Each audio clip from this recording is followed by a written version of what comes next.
నమస్తే రమ్మగారు. నమస్తే జయ. మనకి దసరా మహోత్సవాల్లో అమ్మవారిని కొలుస్తూ ఉంటాం కదా రమ్మగారు. 9 రోజులు 9 అవతారాలు పెట్టుకొని చాలా అంగరంగ వైభవంగా చేసుకుంటూ ఉంటాము. అయితే అమ్మవార్లకి సంబంధించిన కథలు ఏమన్నా వింటే బాగుంటుందనిపించింది నాకు. అట్లాంటి కథలు ఏమన్నా ఉన్నాయి? మనం లాస్ట్ టైం కూడా కొన్ని చెప్పుకున్నాం. దేవి భాగవతం నుంచి చెప్పాము. అంటే మనకి ఏటా దేవి భాగవతపు కథలు అవే వస్తూ ఉంటాయి జయ. దేవి భాగవతంలో ఉన్న ఇంకా కొన్ని కథలను ఏదైనా చెప్పుకుందాం. పూర్వమట దేవవ్రతుడు అని ఒక బ్రాహ్మణుడు ఉండేవాడు. నైమిసారణ్యంలో ఉండేవాడు. సంతానం కలగలేదట ఆయనకి. సంతానం కలగపోయేసరికల్లా ఆయన బాగా ఆలోచించి పుత్రకామేష్టి లాంటి ఒక యాగాన్ని చేయబోయాడు. సంతానం కలిగించే యాగం. దీనికి చాలా పెద్ద స్కేల్లోనే ప్లాన్ చేసుకున్నాడు ఆయన. చేసుకుని ఏం చేశాడు, తమసా నదీ తీరంలో హోమం మొదలు పెట్టుకున్నాడు, యజ్ఞం. ఈ యజ్ఞానికి అంటే ఇప్పుడు యజ్ఞానికి ఏంటంటే ఒక నలుగురు ముఖ్యంగా కావాలి. బ్రహ్మ, అధ్వర్యుడు, హోత, ఉద్గాత అని. ఈ నలుగురు కాకుండా ఈయన ఉంటాడు. అయితే ఈ హోత ఉద్గాతలుగా, హోతగా ఏమో బృహస్పతిని, ఉద్గాతగా గోబిలుడు అనే ఒక మహా పండితుడిని ఒక ఆయన్ని పెట్టుకున్నారు. ఇద్దరు మొత్తం నలుగురు కలిసి ఈయన కూడా కలిసి చక్కగా చేస్తున్నారు. ఈ హోత ఉద్గాత అయిన హోత అంటే వేసేవారు, ఉద్గాత అంటే సామగానం చేసేవారు, ఆ మంత్రాన్ని గానం చేసేవారు అనమాట. దేవతల ప్రీత్యర్థం చేస్తారు ఇలాంటి హోమం. ఎప్పుడైనా సరే యజ్ఞాలంటే దేవతా ప్రీత్యర్థం చేసేది. అప్పుడు ఈ మధ్యలో ఈ దాంట్లో సామగానం చేయటానికి ఈయన పెట్టుకున్నాడు. గోబిలుడు చాలా గొప్ప పండితుడు, అద్భుతమైన కంఠస్వరం అయింది.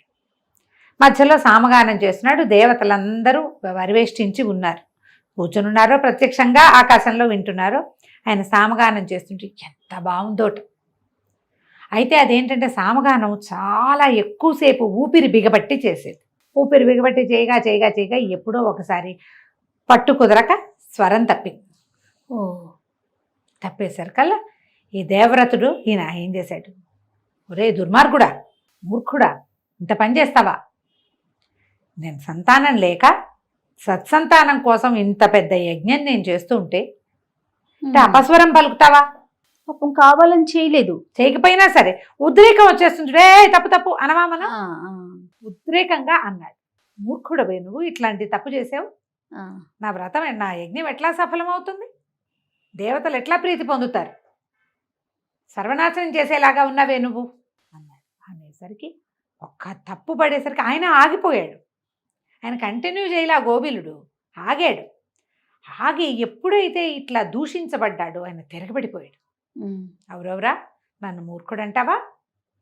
ఇంతసేపు చేశాను, ఒక్క అపస్వరం మానవ సహజమైంది రాదా? అంత మాత్రాన ఇంత మాట అంటావా? నన్ను మూర్ఖుడు అన్నావు కాబట్టి నీకు మూర్ఖుడైన కుమారుడు పుడతాడు పో. ఈయన శపించేశాడు. చేసరికల్లా హడిలిపోయాడు దేవవ్రతుడు. గబగబా చేతిలో ఉన్న వదిలిపెట్టి కాళ్ళు పట్టుకున్నాడు. అయ్యో, ఎంత పని చేశాను నేను. మూర్ఖుడు, చదువు లేని వాడంటే వాడు ఎందుకైనా పనికొస్తాడా? మనం మామూలుగా బ్రాహ్మడికి మోయనివ్వండి, బ్రాహ్మడికి అది ఇవ్వండి, స్వయం పాకం ఇవ్వండి అని మాటకి చెప్తామా? దానాలు వ్యక్తిని పరిశీలించి ఇవ్వాలని చెప్తారు పురాణ గాథల్లో చాలా స్పష్టంగా. అది ఎవరైనా సరే పాత్రత ఉన్నవాడు, అర్హత ఉన్నవాడు, విద్య కలిగిన వాడు, పండితుడైన వాడు, శాస్త్రం చదువుకున్నవాడు, వాళ్ళకే ఇవ్వాలి. బ్రాహ్మడు అని ఇవ్వకూడదు. ఇవన్నీ లక్షణాలు ఉండాలి. సర్వలక్షణంగా ఉన్న వాళ్ళకే ఇవి ఇస్తే నీకు ఫలితం స్పష్టంగా చెప్పబడతాయి. ఈయన కోల పెట్టేశాడు, దుఃఖించేశాడు విపరీతంగా.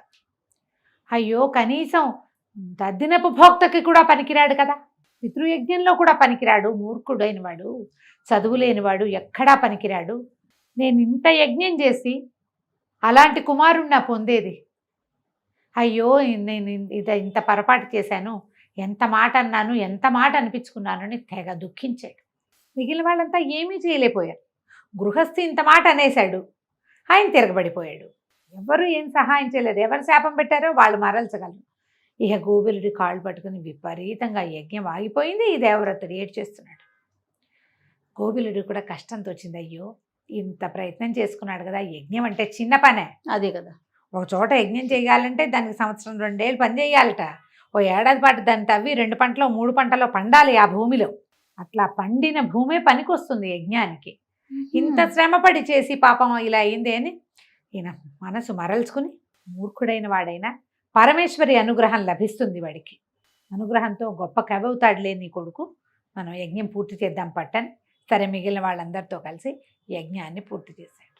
కొంతకాలానికి యజ్ఞప్రసాదంగా ఈ దేవవ్రతుని భార్య గర్భవతి అయింది. వాళ్లకు ఒక కుమారుడు కలిగాడు. పిల్లవాడికి ఉతద్యుడు అని పేరు పెట్టుకున్నారు. పిల్లాడు చక్కగా చూడముచ్చటగా బాగున్నాడు. కానీ సంవత్సరం తిరిగేసరికి తెలిసింది వాడికి నోరు తిరిగేది కాదు. మాటలొచ్చు ఏవో, కానీ నత్తిగా ఉండేది. అట్లాగే పెరిగాడు. పెరిగితే 8 ఏళ్ళు నామకరణం, ముందు చేతకర్మలు అవి చేస్తారుగా, ఈ క్రియలన్నీ అయిపోయినాయి. 8వ ఏడు రాగానే ఉపనయనం చేశారు. ఉపనయనంలో గాయత్రే నోరు తిరగదు, నోరు తిరగటం లేదు. శాస్త్రం వేదం వచ్చే ప్రసక్తే లేదు. అందరూ ఎకిరిచ్చేవాళ్ళు ఉత్తర్జుడిని. నత్తిగా ఉన్న వాళ్ళని చూస్తే ఇతరులకి హేళనగా ఉంటుంది. అది మనకి రావచ్చు, రేపొద్దున మనం వెంట పడచ్చు, అలా అనిపించదు. అవును, ఎవరినైనా అనేయటం, నత్తివాడని అనేస్తారు. అది మన ఇంట్లో ఉంటే మనకే ఉంటే అవును మనం చెప్పలేకపోతాం కదా. కానీ ప్రజలంతా అతన్ని ఎక్కిరిచ్చేవాళ్ళు, హేళన చేసేవాళ్ళు. వీడికి నోరు తిరగదు, వీడి నాన్న మహాపండితుడు, వీడికి ఏమీ రాదనేవాళ్ళు. జడుడుగా మందుడుగా ఉండేవాడు. కొంతకాలానికి అబ్బాయికి విరక్తి పుట్టిందట ఈ ఉత్తర్జుడికి. ఇల్లు వదిలిపెట్టి బయటికి వెళ్ళిపోయాడు. మామూలుగా 8 ఏళ్ళ తర్వాత ఉపనయనం చేశాక గురు సమీపంలో పెడతారు కదా, వాడికి ఏమీ రాదు. ఇంట్లో ఉన్నా ఏం లేదు, వాళ్ళ అమ్మా నాన్న దుఃఖిస్తూ ఉండేవాళ్ళు. తండ్రి గొప్ప పండితుడు, వాళ్ళంతమంది ఆయన దగ్గర చదువుకోవడానికి వచ్చేవారు. వీడికి నోరు తిరగదు. వెళ్ళిపోయి చదువు లేని జీవితం ఎంత వృధా, విద్య లేనివాడు వింత పశువు అన్నారు. వింత పశువు అని మనం ఇవాళ చెప్పుకుంటున్నాం. వీడు పశువే, కానీ నాకు విద్య లేదని బాధపడేవాడు ఉన్నాడు చూడు, వాడు పశువు కాదు. వాడు మంచివాడయ్యేందుకు, మామూలు మనిషి అయ్యేందుకు అవకాశం ఉంటుంది వాడికి. అతను ఏం చేశాడట, ఈ ఉత్తర్జుడు గంగా తీరానికి వెళ్ళిపోయి కూర్చున్నాడు. తపస్సు చేయడానికి కూడా అతనికి ఏమిటో తెలియదు అది, కానీ ఏదో చెయ్యాలని తెలుసు. తపస్సు చేయడానికి ఓ మంత్రం, ఓ ఇది ఏమైనా ఏమీ లేదు. ఏం చేసేవాడు, ఆకలి అలములు తినేవాడు, కాయ కసరు ఏదైనా తిని గంగాజలం తాగటం, వచ్చి తీరంలో ఓ చిన్న పర్ణశాల కూర్చుని ఉండేవాడు. కూర్చోగా ఒకరోజు అతనికి అనిపించింది, ఏం మాట్లాడినా నిజమే మాట్లాడాలి, సత్యం తప్ప ఇంకోటి మాట్లాడను అని ఒక వ్రతం పెట్టుకున్నాడు. పెట్టుకుంటే అందరూ సత్యవ్రతుడు అనేవారు అతన్ని. ఉత్తర్జుడి పేరు సత్యవ్రతుడుగా మారింది.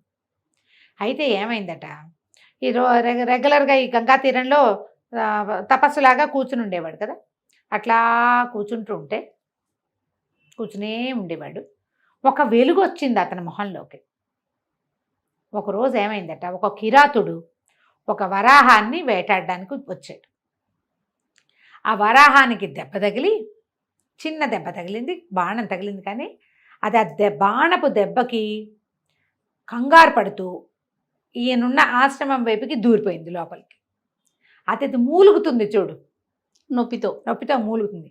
ఆ మూలిగింది అతనికి ఐ అన్నట్టు వినపడింది. వాగ్బీజం అంటారు దాన్ని. ఇతనికి నోరు మామూలుగా తిరగదు. ఆ సౌండ్ ఏదో అది ఆయనకు ఆసక్తిగా అనిపించింది. అక్కడి నుంచి ఆ సౌండ్ని అంట మొదలుపెట్టాడు. ఎంతోసేపు కానీ ఇతను నిత్యము ఒక నియమంతో పనిచేసేవాడు. అదే కదా చెప్పుకున్నా. అవునవును. గంగా జలమే తాగుతాడు, నియమం ఉంది, అబద్ధం చెప్పడు, నిజమే మాట్లాడతాడు, గంగా బాణం చేసి కూర్చుంటాడు, ప్రతిరోజు కళ్ళు మూసుకుని కూర్చుంటాడు. స్థిరత ఉంది అతనికి, కూర్చునేది ఉంది గుణం. కొన్నిసార్లు అనేసరికల్లా ఆ దారిని వెళ్తోందట పరమేశ్వరి. ఐంబీజం వినపడుతోందని తన వైపుకు తిరిగి చేయి చూపించి వెళ్ళిపోయింది.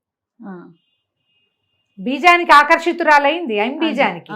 వాగ్బీజానికి, వాగ్భవ బీజం అనేసరికల్లా శబ్దానికి ఆవిడ మనం ఏం చెప్తాం జయ, మామూలుగా మనం మంత్రం ఎట్లా మంత్రం సరిగ్గా ఎవరు చెప్పాలో వాళ్ళు చెప్పాలి, ఎవరికి చెప్పాలో వాళ్ళు చెప్పాలి. ఇక్కడ ఎవరు చెప్పారు, ఎవరు చెప్పల, అతనికి అందింది. ఆ రూపంలో, వరాహ రూపంలో అందింది అతనికి. భగవంతుడు అక్కడ ఏర్పాటు చేశాడు అతని కోసం. ఆ లోపల కలిగిన ఆ ప్రచోదనానికి అతను అది పట్టుకున్నవాడు చేసుకుంటున్నాడు. ఇంతకాలం అతను నియమంగా ఉన్నాడు చూడు. అవును, అది అతనికి ప్లస్ అయింది. అక్కడి నుంచి కిరాతుడు లోపలికి వచ్చాడు. లోపలికి వచ్చేసరికల్లా కూర్చుని ఉన్నాడుగా. 14-15 సంవత్సరాలు వాడు. అంతే, చిన్నపిల్లాడప్పుడే వచ్చేసాడు కదా. ఇక్కడ అయ్యోరా, ఇటు ఒక 10 ఏళ్ళని చూసావా అని అడిగాడు. ఇప్పుడు ఈయన పంది ఉంది వెళ్ళింది అని చెప్పాలి. నిజం కదా చెప్పాలి. సత్యవ్రతుడు కదా, నిజం చెప్పాలి. నిజం చెప్తే పందిని వీడు చంపేస్తాడు. పంది మరణానికి నేను కారణం అవ్వచ్చా? అవ్వకూడదు. ఆలోచన మారింది చూడు. అంతకుముందు అతనికి ఏం చెయ్యాలో తెలిసేది కాదు. ఇప్పుడు ఏం తెలిసింది? ఒక పంది ఇటు వెళ్ళింది, వీడికి నిజం చెప్పాలి, అది చెప్తే అది మరణిస్తుంది, చెప్పకపోతే అబద్ధం చెప్పినట్టు అవుతుంది, వ్రతం పోతుంది. ఈయన ఒక శ్లోకం చెప్పాడు. నాకు స్తోత్రాలు గుర్తున్నట్టుగా శ్లోకాలు గుర్తుండు, ఇలాంటి మామూలు వ్యవహారాలు గుర్తుండు. అమ్మవారి స్తోత్రాలు శ్లోకాలు ఏవైతే 2 సార్లు చదివితే వచ్చేస్తుంది. ఆ శ్లోకం ఏం చెప్పాడంటే, ఎందుకురా మళ్ళీ మళ్ళీ అడుగుతావు? ఏది చూస్తుందో అది మాట్లాడలేదు, ఏది మాట్లాడగలదో అది చూడలేదు. నీ సొంత పని కోసం నన్ను అడుగుతానో, నన్ను అడక్క వెళ్ళిపోమన్నాడు. ఎంత బాగా చెప్పాడు రమ్మగారు. యోపశ్యతి నసాబ్రూతే అంటే ఏది చూస్తుందో అది మాట్లాడలేదు. యోబ్రూతే నపశ్యతి. ఇప్పుడు ఏది మాట్లాడుతుందో నోరు, అది చూడలేదు కదా. కన్ను చూస్తుంది, కానీ కన్ను ఏం చెప్తుంది? బ్రెయిన్కి చెప్పించి ఆ చెప్పిన దాంతో నోటితోటి మాట్లాడిస్తుంది. ఈ మాట్లాడేది చూడలేదు కదా. ఎస్ అనగానే వాడికి అర్థమైంది, మాట్లాడకుండా వెళ్ళిపోయాడు. ఈయనకి అమ్మవారి ఇచ్చిన అనుగ్రహం అంటే మహాకవివి కమ్మని అనుగ్రహం ఇచ్చింది. ఆ తర్వాత కాలంలో సత్యవ్రతుడు మహాపండితుడయ్యాడు. కృతయుగం నాటి కథ ఇది. దేవి భాగవతంలో మహాపండితుడయ్యాడు, మహాకవిగా పేరు తెచ్చుకున్నాడు. ప్రపంచమంతా గుర్తింపబడింది. వాగ్బీజము ఇంత పనిచేస్తుంది. సరస్వతి అనుగ్రహం లభిస్తుంది వాగ్బీజం. అందుకని మన వాళ్ళు ఏం చేస్తారు చూడు, చిన్నప్పుడే శుక్లాం వరదంతో పాటు మనకి ఏం శ్లోకం, 2వ శ్లోకం సరస్వతి నమస్తుభ్యం నేర్పిస్తాం. అవును, సరస్వతిని ప్రార్థించాలి, ఆమెను పూజిస్తే చదువు విద్య వస్తుంది. ఇప్పుడు చదువు లేకపోవటం ఒక సమస్య అయితే, చదువు లేదు నాకు, నేను సరిగ్గా లేను అని తెలుసుకోవటం చాలా పెద్ద విషయం. అవును, ఈయన తెలుసుకున్నాడు కాబట్టి ఇతనికి పరమేశ్వరి అనుగ్రహము ఈ రకంగా ఈ వాగ్బీజం రూపంలో అతనికి దొరికింది. ఎంత బాగుందో రమ్మగారు, చాలా అద్భుతంగా ఉంది. నమస్తే. నమస్తే.